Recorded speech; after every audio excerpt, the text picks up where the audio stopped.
Hello friends, how are you? Hope you are doing well. My name is Yogita Rani and today I am going to present my presentation on the subject Professional Development of English Teacher Cat 3 presentation. So my topic is Achievement Test, Construction, Administration and Item Analysis. So when we talk about achievement test, so what is achievement test? An achievement test is an important tool in school evaluation and has great significance in measuring instructional progress and progress of the students in the subject area. Accurate achievement data are very important for planning curriculum and instruction and for program evaluation. तो basically जो achievement test है वो एक teacher के लिए एक important tool का काम करता है स्टूडेंट को इवेलुएट करने के लिए कि उनकी अचीवमेंट को असेस करने के लिए. Definition: any test that measures the attainments and accomplishments of an individual after a period of training or learning according to N.M. Dovey. The type of ability test that describe what a person has learned to do. Thorndike and Hagen. A systematic procedure for determining the amount a student has learned through instruction, according to Gurnall. According to Gurnall, जो achievement test है वो एक systematic process है जिसके through हम किसी भी student की जो लर्निंग कैपेबिलिटीज हैं उन्हें मेजर कर सकते हैं with some instruction. Objective of achievement test. तो what is the objective of achievement test? The first one is identify and explain reason for performing test. सबसे पहले हमें आइडेंटिफाई करना पड़ेगा, उस रीजन को एक्सप्लेन करना पड़ेगा कि हम उस अचीवमेंट टेस्ट को क्यों ले रहे हैं. सेकेंड पॉइंट है understand communicate testing terminology to clearly with students and colleague.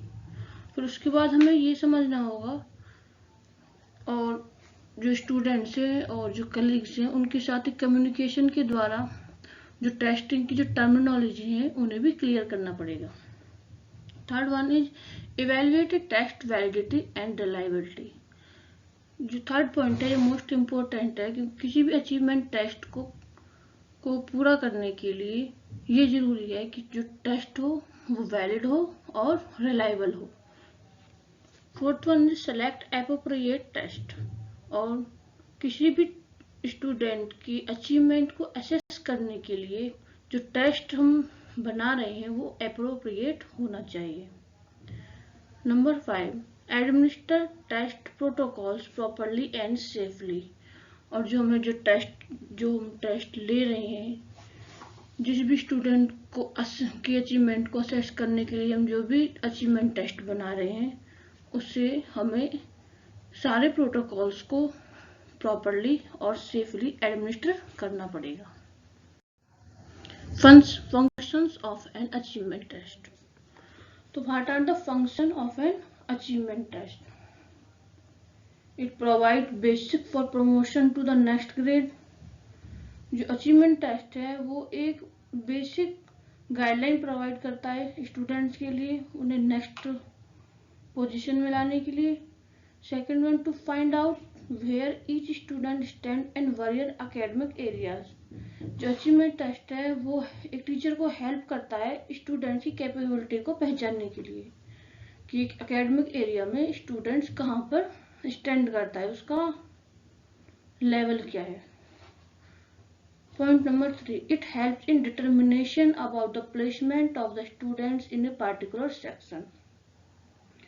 और जो अचीवमेंट टेस्ट है वो टीचर को डिटरमाइनेट करने में हेल्प करता है, बच्चे की प्लेसमेंट करने में भी काफी हेल्पफुल होता है. To motivate the student before a new assignment has taken up. और जो अचीवमेंट टेस्ट है वो स्टूडेंट को मोटिवेट करता है अगर उसके अच्छे मार्क्स आ रहे हैं और अगर उसे अच्छा रीइंफोर्समेंट मिल रहा है तो बच्चा मोटिवेट होता है। Number 5, to expose people difficulties which the teacher can help to solve them. जो अचीवमेंट टेस्ट के द्वारा एक टीचर एक स्टूडेंट की डिफिकल्टीज को समझ सकता है कि कहाँ पर जो बच्चा गलती कर रहा है और कहाँ पर उसके ड्रॉबैक हो रहे हैं जिससे वो उसका एक प्रॉपर सॉल्यूशन दे सकता है। The next one is steps involved in the construction of achievement test. अब एक अचीवमेंट टेस्ट को बनाने के लिए कौन कौन से स्टेप्स इन्वॉल्व होते हैं। First one is planning of the test, second one preparation of a design for the test, third one is preparation of a blueprint, writing of items, preparation of scoring marking scheme, sixth one is preparation of question wise analysis. Planning of the test. जब भी हम कोई test plan करते हैं तो उसमें जो हमारा पहला पॉइंट होता है वो होता है ऑब्जेक्टिव ऑफ द टेस्ट, कि उस टेस्ट को बनाने के पीछे एक टीचर का क्या ऑब्जेक्टिव है। और सेकंड पॉइंट होता है determine the exam maximum time and maximum marks. और उस ऑब्जेक्टिव को ध्यान में रखते हुए टीचर को जो टेस्ट है उसका मैक्सिमम टाइम कितना होगा और उसमें कितने मार्क्स का होगा, ये भी उसे ध्यान करना पड़ता है। तो पहले वो टेस्ट प्लानिंग एंड कंट्रोल करेगा, दूसरे में वो टेस्ट एनालिसिस एंड डिजाइन करेगा कि वो जो टेस्ट की वो जो डिजाइन होगी वो कैसी होगी, वो कितना टाइम कंज्यूम करेगी, उसका इम्प्लीमेंटेशन कैसा होगा और उसके अदर क्राइटेरिया को भी देखा जाएगा। क्योंकि जो स्टूडेंट्स होते हैं वो 3 कैटेगरीज में डिवाइड किए जाते हैं। पहला होता है एवरेज, एक होते हैं बिलो एवरेज, एक होते हैं अपर एवरेज। जो शार्प लर्नर होते हैं उन्हें हम अपर कैटेगरी में रखेंगे, जो स्लो लर्नर होंगे उन्हें लो कैटेगरी में रखेंगे और जो एवरेज स्टूडेंट होते हैं वो मिडिल कैटेगरी में रहते हैं। जो अचीवमेंट टेस्ट होता है वो एवरेज स्टूडेंट्स के बेसिस पे ही बनाया जाता है। Second one is preparation of a design for the test. Preparation of the design. अब अचीवमेंट टेस्ट को बनाने के लिए जो उसका जो प्रिपरेशन, जो उसकी डिजाइन की प्रिपरेशन होगी वो कैसी होगी, उसमें जो ऑब्जेक्टिव होंगे वो ये इंडिकेट करेंगे कि जो उसका जो कॉग्निटिव एरिया है टेस्ट का वो किन किन भागों को शो करेगा। जैसे कि नॉलेज है, उसके ऑब्जेक्टिव में आ जाएगा नॉलेज, आ जाएगा understanding, application, analysis, synthesis and evaluation. अब हम इन ऑब्जेक्टिव के बेस पे मार्क्स और परसेंटेज को डिसाइड करेंगे। जैसे कि हमने किसी भी चैप्टर से नॉलेज के 3 मार्क्स से क्वेश्चन लिए, अंडरस्टैंडिंग से 2 मार्क्स के, एप्लीकेशन से 6 मार्क्स के क्वेश्चन ले रहे हैं, सिंथेसिस से 4 के और इवैल्यूएशन से 2 मार्क्स के। यानी अगर हम टोटल 25 नंबर का टेस्ट बना रहे हैं तो उसका परसेंटेज कितना होगा, 100 हो जाएगा ना। Weightage of the content. फिर जो अगला स्टेप होगा अचीवमेंट टेस्ट में वो होगा कि कंटेंट, कहाँ से कितना कंटेंट लेना है। मान लीजिए अगर हम कोई भी हमारा सब टॉपिक है, इंग्लिश का कोई भी सब टॉपिक है, ग्रामर से हमने लिया है तो 15 मार्क्स का सब टॉपिक 1 से लेंगे और 10 मार्क्स का सब टॉपिक 2 से लेंगे, तो टोटल 25 मार्क्स का हो जाएगा ये। Weightage from the question. अब किस टाइप के क्वेश्चन किस एरिया से हमें लेने हैं। जैसे ऑब्जेक्टिव टाइप क्वेश्चन होते हैं, शॉर्ट आंसर टाइप है, एसे टाइप है।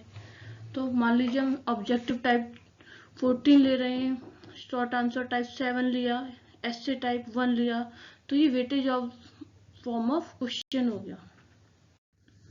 Weightage to difficulty level.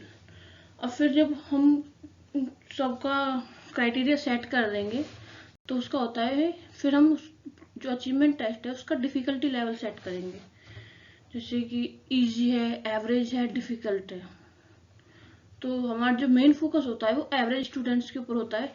तो देखिए इसमें जैसे कि 60% एवरेज स्टूडेंट के लिए यूज किया गया है। प्रिपरेशन ऑफ द ब्लूप्रिंट, इन सारे क्राइटेरिया को देखते हुए फिर बाद में ब्लूप्रिंट बनाया जाता है, जिसमें उसकी objective, difficulty level, content, percentage सभी दर्शाया जाता है। Writing of the items, the paper setter write items according to the blueprint. अब जो भी हम अचीवमेंट टेस्ट, जो भी हमारा जो टेस्ट होगा उसमें जो भी हम आइटम सेट करेंगे वो ब्लूप्रिंट के बेसिस पे भी होना चाहिए। The paper setter write item according to the blueprint, the difficulty level has to be considered while writing the items. और जब भी हम कोई भी क्वेश्चन लिखेंगे तो उसका डिफिकल्टी लेवल उससे मैच करना चाहिए। It should also check whether all question include can be answered within the time allotted। और हमें ये भी ध्यान करना चाहिए कि जो भी हम क्वेश्चन पेपर में डाल रहे हैं वो उनका आंसर allotted टाइम में दिया जा सके। It is advisable to arrange the question in the order of their difficulty level। और ये एडवाइस दी जाती है टीचर को कि जो डिफिकल्टी लेवल है क्वेश्चन का वो अरेंज किया जाए। Then preparation of the scoring key and marking scheme, जब हमारा टेस्ट बनकर तैयार हो जाता है तो उसके बाद में हमारा नेक्स्ट स्टेप होता है प्रिपरेशन ऑफ द स्कोरिंग की। अब स्कोरिंग की क्या है? In the case of objective type items where the answer are in the form of some letters और symbol, a scoring key is prepared. अब objective type question में अगर हम बना रहे हैं तो उसकी स्कोरिंग की क्या होगी? हम मार्क करते हैं किसी भी पेन से तो उसकी स्कोरिंग क्या होती है? अगर हमने लगाए तो हाफ नंबर्स की होती है। नेक्स्ट वन में in the case of short answer और essay type question the marking scheme is prepared. और जो हमारी दूसरी तरफ जो स्लाइड है उसमें हमें शॉर्ट आंसर टाइप अगर क्वेश्चन बना रहे हैं तो उसकी मार्किंग स्कीम इस तरह से बनाई जाती है।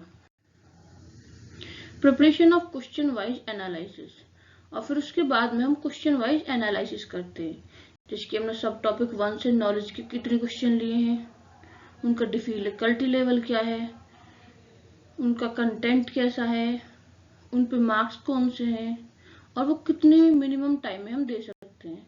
तो ये सारे क्वेश्चन वाइज एनालिसिस में आ जाते हैं। Conclusion, in brief we can say that achievement test is an important tool in school evaluation and great significance in measuring instructional progress and progress of the students in the subject area. Accurate achievement data are very important for planning curriculum and instruction and for program evaluation. Thank you.